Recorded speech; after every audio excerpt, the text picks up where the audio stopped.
Who's saying no to BC jobs and resource development? Not Labour. My union has a proud history of working with First Nation group, and it's a great opportunity for them, and it's a great opportunity for my union. Not First Nations. We gotta have a future for these young guys. That's why I'm pushing for this new prosperity. So what are British Columbians saying? The resource sector is what keeps BC's economy going. Better paying jobs and long-term jobs. That's what I'm looking at.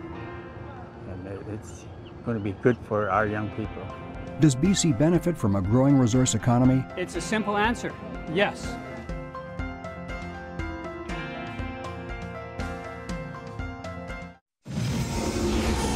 This is not a merger of parties. Let's be clear about this. This is a unification of Conservatives.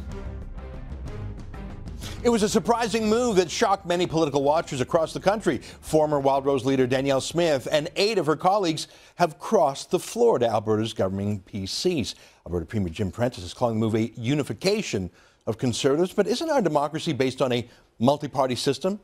And hasn't Smith said for years that the PCs are too corrupt after 43 years in power? Former Wildrose leader Danielle Smith joins us with more from Calgary. Welcome, Danielle. Hello, Ezra. Listen, for years, you have said that merely changing the leader of the PCs isn't enough, that it's the whole party and all the MLAs and all the staff that have a culture of entitlement. Take a look. I think she's under fire over her expenses. She's under fire over the expense scandal that she faced over the summer. And so I think she's got a real uphill battle. She tried to argue to the public that she was a new face of a new party. It is the same old PCs.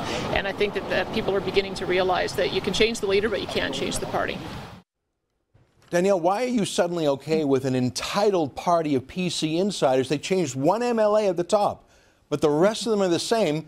And why are you fine with that? I would say that looking at the actions that Mr. Prentice has taken over the last little while shows that he does walk his talk. He canceled the government aircraft and MLAs are not flying on them anymore. They're now put up for sale, which was one of the big issues that we faced that brought down the Premier. I spoke with him as well. He tells me he hasn't even submitted an expense statement since he became Premier, that he drives back and forth between Calgary and Edmonton rather than flying. And these are the kind of things that I saw in Premier Brad Wall in Saskatchewan, that once you see the tone set from the top, it actually can have a ripple effect down through the rest of caucus and the rest of the government. And I think that Mr. Prentice has already demonstrated that he's prepared to take those kinds of actions, and it's having an impact. A few weeks ago, a couple of your MLAs defected to the PCs, and here's what you said about that. I have always believed that politics should be about principle. Today I was proud to be in the legislature with Rob Anderson and Heather Forsyth at my side. Rob and Heather crossed the floor from government to opposition because of principle. They gave up the perks of power to serve Albertans, not for personal gain, but because they wanted to put Albertans first. Today we saw the opposite. Now, the 2 MLAs you were criticizing there just a few days ago, they're not in cabinet, but aren't you doing the exact same as them for a cabinet? You're getting a cabinet seat. I mean, did you mean it that they were crossing just for perks, and that they were unprincipled? I mean, how can you condemn them when you're doing the same thing and you're actually getting a perk out of the deal? I'm getting no perk out of the deal. You're going to cabinet. You're going into cabinet. I've told the Premier I'd be prepared to play a meaningful role in this government, as to have the other 8, but that's the prerogative of the Premier.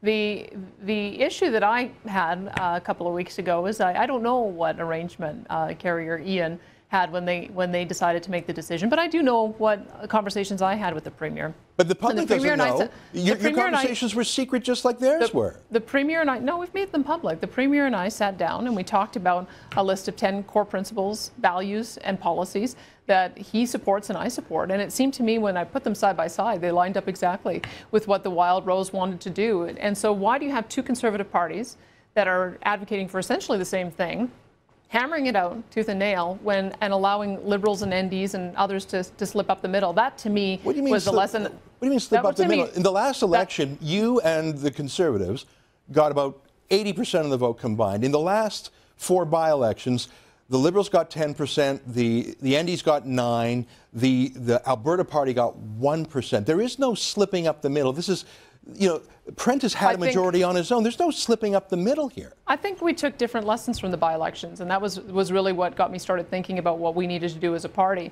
Remember, as long as we were finishing first or second, I could be very confident that there wasn't going to be a vote split, but that's not what happened in these by-elections. We lost ground in Calgary and Edmonton. The NDs finished second in the Edmonton riding, and the Alberta Party finished second in Calgary Elbow. So I really had to now think about whether or not I want to run a political party that hives off just enough vote from the Conservatives that you end up electing Liberals and NDP. That hadn't been the case in the previous election, but I think that's the situation now. We've just not succeeded as a political movement in being able to make headway with mainstream voters in Calgary and Edmonton. And I think that we have to be prepared to accept what that means. I think you got 28% in those by-elections. The Alberta Party got 1% in those by-elections. You tripled the nearest opposition party. Are you saying that because you had a bad week in the polls that you threw in the towel? What about the 442,000 voters? I mean, you say this has met your personal checklist. Why wouldn't you do what Preston Manning did or Stephen Harper did? They merged parties too, but they put it to their own voters, their own members in a plebiscite. Why did you do this and present the results as a fait accompli instead of checking with the people who put you where you are? Well, I think you're using selective stats, Ezra. In Calgary Elbow, the Alberta Party candidate only lost by 800 votes, so it was very close to slipping up the middle, regardless of what their province-wide vote was. And the NDP are very strong in Edmonton. They got 22% in that riding that went under vote in Edmonton Whitemud. The issue of bringing parties together is very common in conservative movements. When Progressives and Conservatives came together, the Canadian Alliance was formed. But always as opposition parties, always as a stronger opposition. You've just destroyed the opposition. You have dissolved the opposition. McKay and Harper strengthened the opposition. Manning strengthened the opposition. The Progressives and the Conservatives strengthened the opposition. You just destroyed the Conservative opposition in return for a cabinet seat. When you're dealing with government, they can't sit and wait for these things to be sorted out. And so when we were talking about how to bring the parties together, we talked about having an alignment of principles that would bring the caucuses together and then putting a motion to the membership to be able to validate it. That's what was the last thing I asked for of the executive committee when I resigned as leader, asking them if they would put a reunification resolution to the membership and let the members decide. You're saying that as a Tory now. You're saying that as someone who just abandoned them. You said, hey, follow me. Listen, I want to stop talking about parties. As I understand the will to get to power, to be a cabinet minister, I get that. And maybe you got bored with the party. Maybe it's been 2 years of slogging. Preston put in 13 years in opposition. But I want to ask you about the higher civic duty. Put aside the party labels. What about the role of Her Majesty's loyal opposition, the duty to the public, to democracy, of a vigorous opposition, of holding your new hero, Prentice, to account every day, of tough questions in question period, of scrutiny in scrums, of campaigning? You just took, I will say that you were the most effective opposition leader in a generation, and you just reneged on that civic duty. I don't care about the party. I've never been a member of the Wild Rose Party, but you just said to Jim Prentice, you don't need a watchdog anymore, and I'll roll up the best opposition you've ever had. What about your civic duty? To be leader of the official opposition, you have to really, really, really want to defeat the guys on the other side. No, and frankly, with Mr. Prentice being the leader, you could look through the last debates that we had in question period. Virtually every question that we were asking them, they were saying yes to, that they agreed with. And so there will always be an official opposition in every legislature. But I think right now it's up to somebody else to take on that role. I don't want to defeat Mr. Prentice. I don't want him to fail. I don't want him to be unsuccessful. I actually want him to succeed. We're facing $50 oil, Ezra.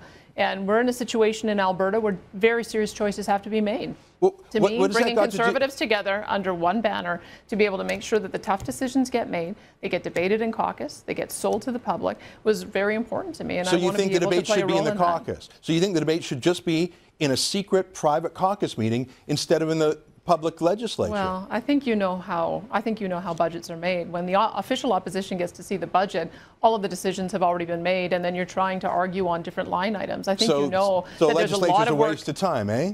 I think that there are different ways to be able to be effective and have input into the process. Yeah. I think that there's official opposition is one role, but also being a strong voice in a caucus for fiscal conservative values at this point in time is very essential in Alberta. That would be the role I would play. Now, you've talked about the role of the opposition wanting to take power, and that is obviously true. But do you not think that there is a public role of holding the government to account every day in public, not in private, of public scrutiny? Do you not see any value in the office of the Leader of the Opposition? Is all you were about getting into the Premier's chair? Were you not about the process of an open democracy? You're basically saying, you know, having two conservative parties is unhealthy for democracy. Let's have a one-party problem. That's what you're saying.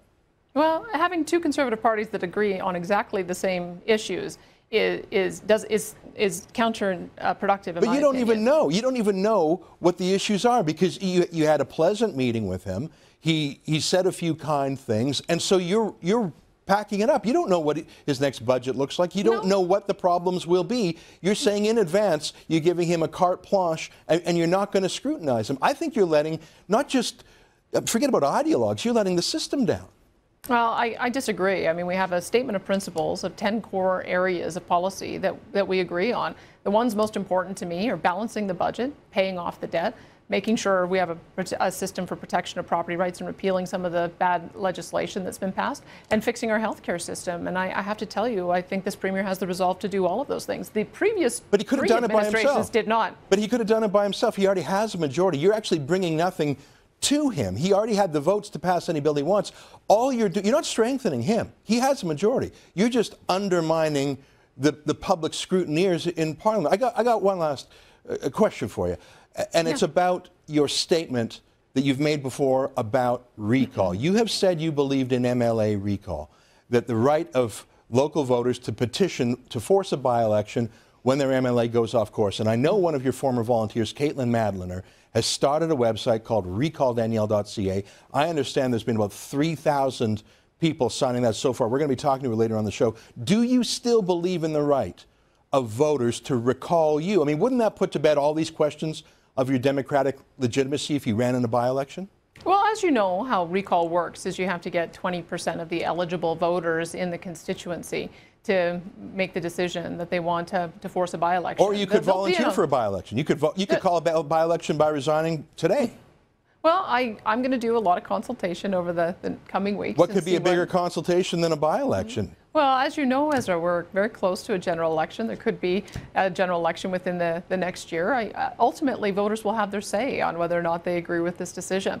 And if there's a recall petition, I don't think that an online petition drawing in people from all over Alberta is quite the way recall legislation works in other provinces, but certainly I'm a supporter of recall legislation. But I do also believe that the position that I've taken on the basis of acknowledging that we have two political parties advocating for essentially the same things, it just seemed obvious to me that at some point that conservatives would come together under one banner, and it seems to me the timing is right, especially with the economic crisis that we're facing in Alberta. I like Brad Sherman. He used to be at PC too. Do you think he should wrap up the Liberal Party and join Jim Prentice and basically get rid of the legislature, just do everything in caucus? He could be more persuasive there.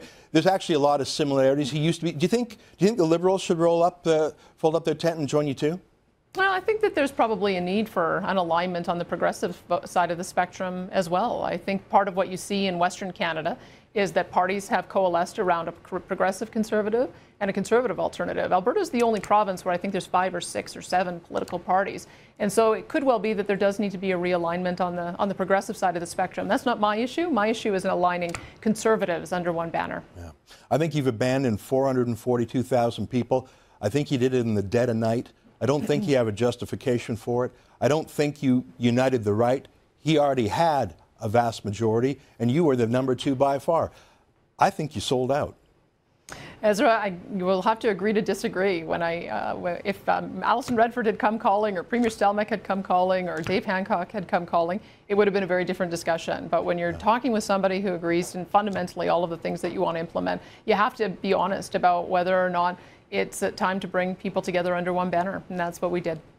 Enjoy your cabinet position. Danielle Smith, thanks for joining us today. Bye, More Ezra. Source after the break.